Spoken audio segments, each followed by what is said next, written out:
The massive illegal infiltration into Israel from Africa constituted a tangible threat to the future of Israel as a Jewish and democratic state. Some tens of thousands of illegal infiltrators who entered the country. We voluntarily repatriated 12,000 of them with various incentives and measures. We wanted more. We proposed a series of steps, including the deposit. But unfortunately, all of them were rejected by the High Court of Justice. If you see me in the streets, better holler at me. Seeking for a beat, throw them dollars at me. I don't like defeat, take that away from me. You tryna be like me, you couldn't handle my story. But we gon' let you know, we gon' let you know. We gon' let you know, we gon' let you know.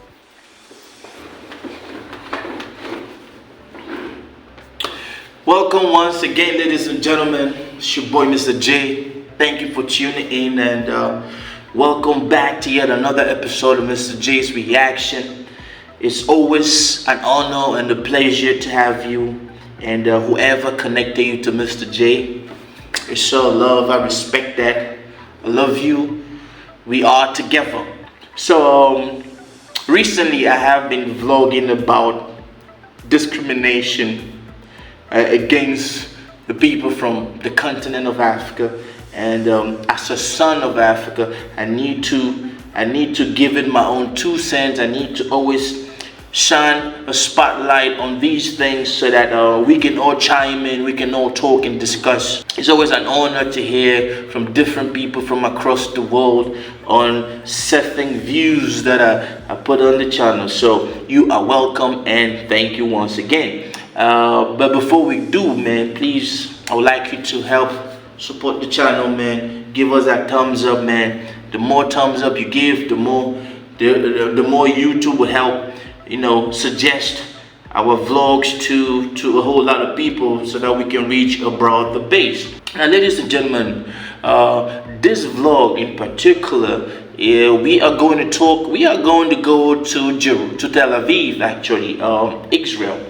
And we are going to talk about the recent situation with our Eritrean brothers. A couple of days ago, man, the embassy of Eritrea organized a match.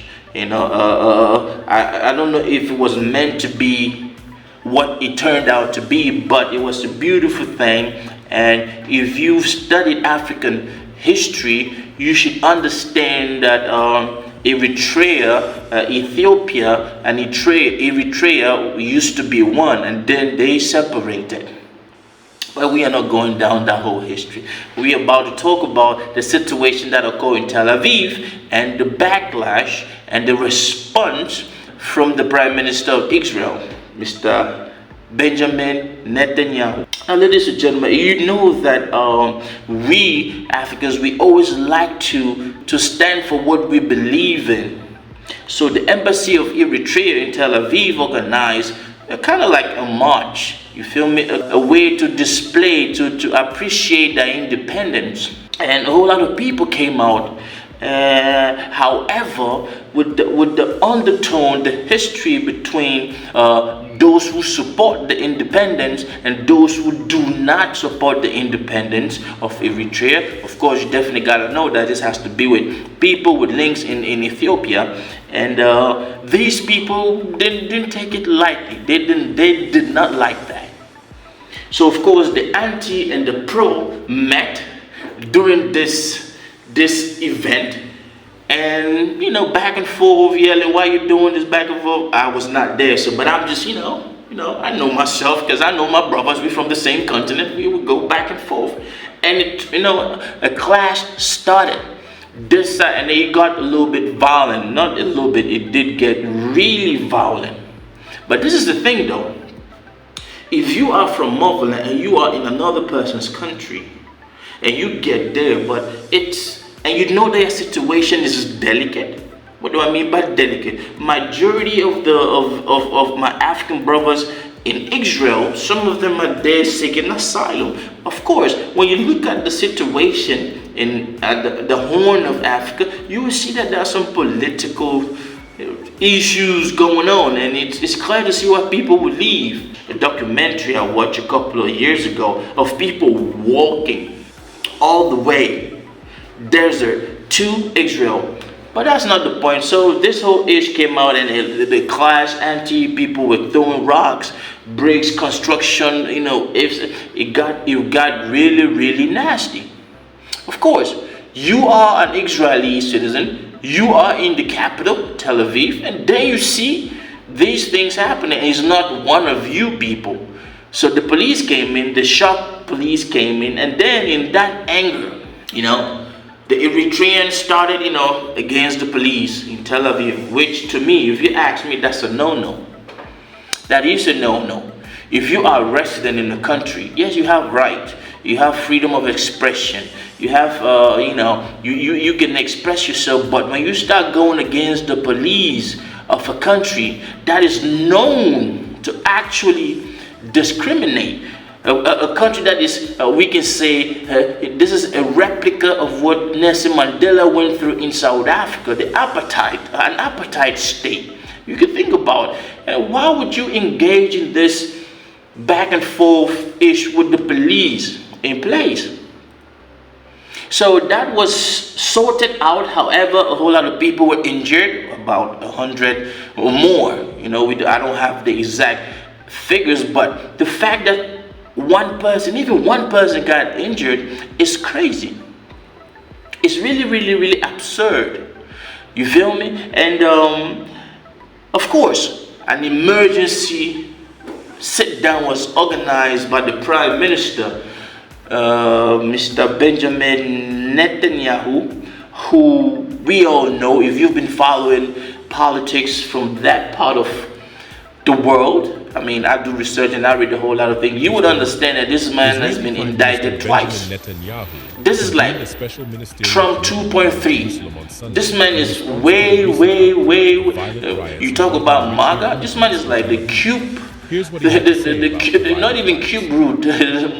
This man is all the way dialed up.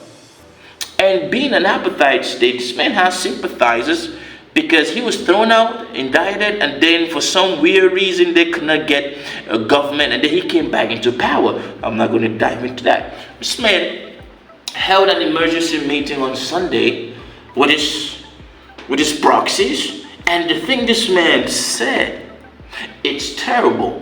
I'm not even going to talk. I will let you guys I want you to listen for yourself, and you tell me. You make a judgment. If this is something a leader of nowadays, this era, 2023, should be saying. Pay attention, listen to that. The massive illegal infiltration into Israel from Africa constituted a tangible threat to the future of Israel as a Jewish and democratic state. We blocked this threat by building a fence. When we blocked it, we completely stopped the infiltration. And I am proud that my government that did this. There remains the problem of those who entered before the fence was completed. Some tens of thousands of illegal infiltrators who entered the country. We voluntarily repatriated 12,000 of them with various incentives and measures. We wanted more. We proposed a series of steps, including the deposit. But unfortunately, all of them were rejected by the High Court of Justice. So, you guys heard the man. This is a leader of a country. He escaped, accountability by coming back into power, but that's not even why I'm here. Now, ladies and gentlemen, as a leader, you are supposed to empathize. You are supposed to be considerate for any situation that you are faced with. There are certain decisions that, as a leader, you are not supposed to take. But the fact that this man is uttering what he just said, to build the wall, and then they're trying to get rid of everybody, and then he's blaming the Supreme Court for not going with him, and stuff like that. You can see the vendetta, you can see the vengeance, you can see the anger in this man's speech, the hate speech, and then this man is asking for the deportation of everybody. Let me just give you some context. A while ago, man, the state of Israel started paying people to leave. It's kind of like, you are not welcome here to this country, so we will pay you to go back home. And this man struck deals with some African leaders who actually helped some people move, but those that didn't go, and this man's like, we have to deport them. Now, we would not even dive into the whole Gaza Strip situation with the Palestinian stuff like that, but this right here, this is evil. This is hate. I'm sorry, this is real hate. We gotta call a spade a spade. I do not condone my brothers from Eritrea fighting the pro and the anti, bro. You are in a foreign land. You gotta respect the laws. But to come at them with this is terrible. I don't even know where the state of Israel is heading to. And let me tell you, this is in response, because a couple of months ago, a delegation from Israel, they were escorted out of the African Union. So these guys showed up and they kicked them out, and they ridiculed them. The whole world saw it. So this, I think, is a retaliation. That's my take, man. Leave a comment, let me know exactly what you think. And I pray that my people from Eritrea, those who got injured, man, you should get the necessary treatment. And if somebody is in your country as a refugee seeking asylum, you are supposed to protect them. You are not supposed to deport, kick them out. It's like you sending them to go and die, because of course, we all know the situation, how tense it is. We know that situation, the state of Ethiopia, the federal state of Ethiopia, and then Eritrea. The Tigray tension is still the same. So I pray that we can all see. This is a country that wants to be part of the African Union. And then they don't want to, it's crazy. But if they can do something to people in the Gaza Strip, Palestinians, man, I'm out of here. Leave a comment, give us that thumbs up. Africa, we are together. Creation, reaction, God. Big up TRB family. Misterjaay, I see you. I know some artists don't do this. God bless you and your families.